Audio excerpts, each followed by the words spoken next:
Hello and welcome to History by AI, the channel where I use artificial intelligence to explore the past.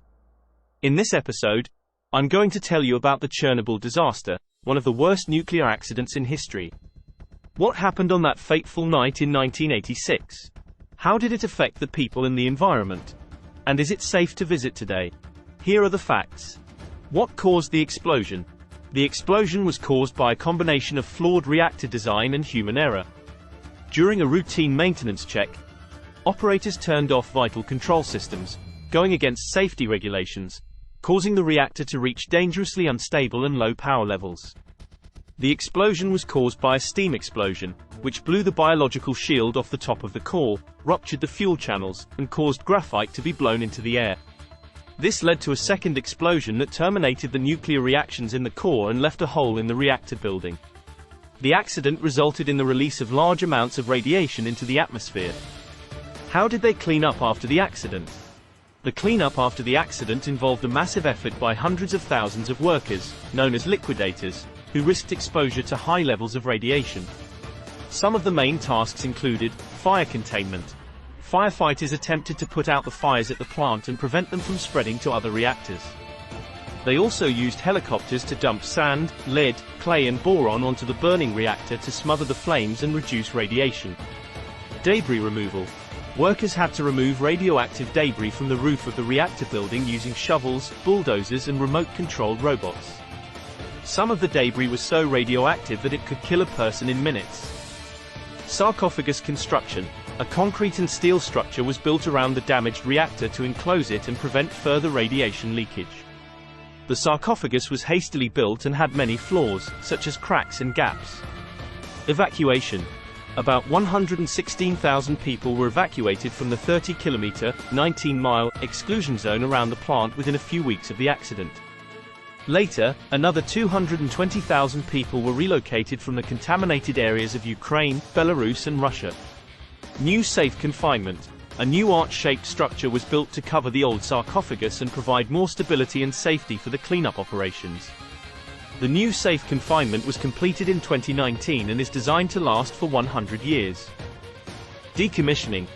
The remaining 3 reactors at the Chernobyl plant were shut down gradually between 1987 and 2004. The decommissioning process involves removing the nuclear fuel, dismantling the equipment and structures, and managing the radioactive waste. How long did it take to clean up after the accident? The cleanup after the accident is still ongoing and will take decades to complete.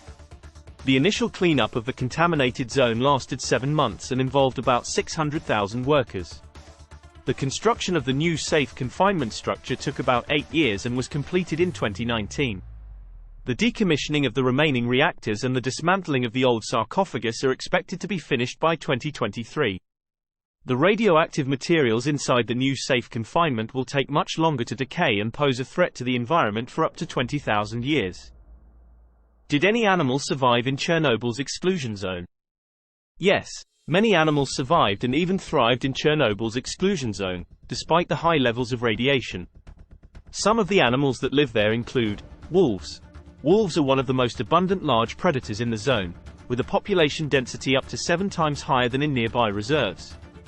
Bears. Brown bears have been spotted in the zone, indicating that they have recolonized the area after being absent for decades. Lynx. The Eurasian lynx, a rare and elusive cat, has also been seen in the zone, hunting deer and other prey.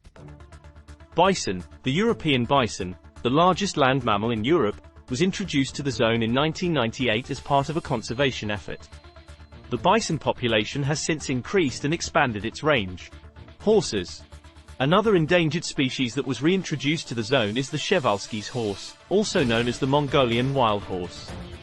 These horses have adapted well to the zone and have formed stable social groups.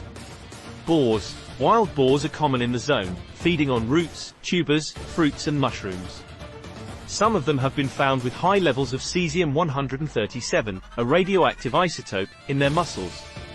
Foxes. Red foxes are also widespread in the zone, scavenging on carrion and rodents. They have shown little fear of humans and have even been fed by tourists and workers. Birds. More than 200 species of birds have been recorded in the zone, including some rare and protected ones like the black stork, the golden eagle and the white-tailed eagle. However, some birds have also shown signs of radiation effects, such as cataracts, tumors and smaller brains. Is it safe to visit Chernobyl now? Chernobyl is considered safe to visit for short periods of time with a certified tour guide, as long as you follow the safety rules and regulations.